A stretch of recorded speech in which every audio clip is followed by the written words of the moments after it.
حاجی صاحب نے جو کہا ہے میں بھی وہی کہنا چاہتا ہوں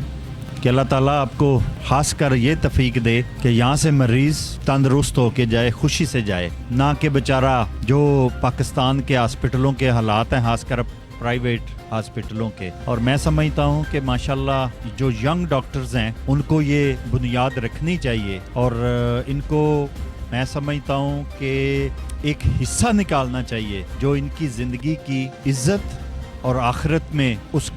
کا درجہ بلند ہو، تاکہ کہتے تو یہی ہے کہ اپنی کمائی سے جب بندہ لگاتا ہے نا تو اس کا ایک اپنا ہی سرور ہوتا ہے۔ تو اللہ تعالیٰ نے جو آپ کو ہنر دیا ہے، اس ہنر سے آپ 10% بھی نکالیں تو میں سمجھتا ہوں کہ دواؤں کا ثواب بھی بنے گا اور لوگوں کی جو